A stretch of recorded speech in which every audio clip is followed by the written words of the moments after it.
देव बरो दीस दिव भुरग्यांनो. विशय कोंकणी इयत्ता चौथी. कोंकणीच्या वर्गात तुमकां सगळ्यांक माई मोगाचो येवकार. भुरग्यांनो, ही झाडां, दोंगर, न्हंयो, सवणी, जनावरां ही सगळी सृश्टी आनी सोबीतकाय आमकां देवान दिल्या. आमी सदांच ही सृश्टी आनी सोबीतकाय आमकां दिवपी देवाक दिनवासतान.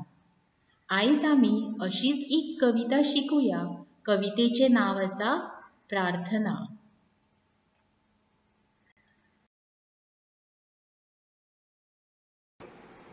कविता 1. प्रार्थना. देवा, आमी भुरगीं तुजी, आमचो तुका नमस्कार. सांबाळ आमचो करचो तुवें, तुजेर आमचो भार. मळबान तूं कुपां खेळयता, चंद्रीम चान्ने दाखयता. वोत आनी पावस घालून झाडां रुजोवन फुलां फुलयता. तुजेच कृपेन जातात आमी ल्हान आसलीं व्हड. तुज्या आशिर्वादान आमचें जिवीत खूबच गोड. तुवेंच केले दीस आनी राती, दर्याक फोडलीं ल्हारां. गळून पडू गर्व आमगेलो, उगड मोगां दारां.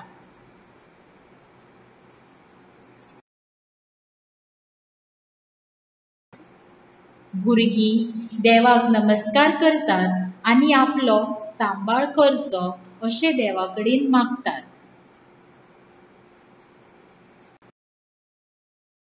मळब, कुपां, चंद्रीम, चान्नें हें सगळें देवाचें देणें. देव वोत आनी पावस घालून झाडां रुजयता, फुलां फुलयता. हीं झाडां आमकां फुलांच न्हय, फळां आनी सावळीय दिता. देवाचेच कृपेन ल्हान आसलीं भुरगीं व्हड जातात.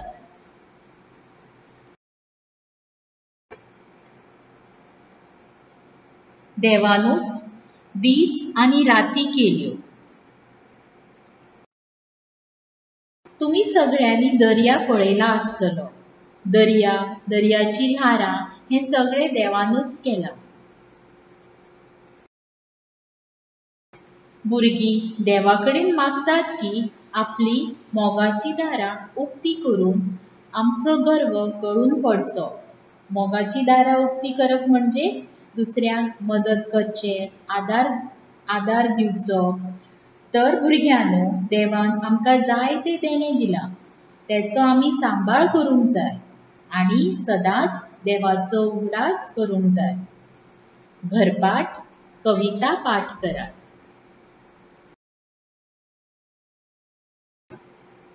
देव बरें करूं.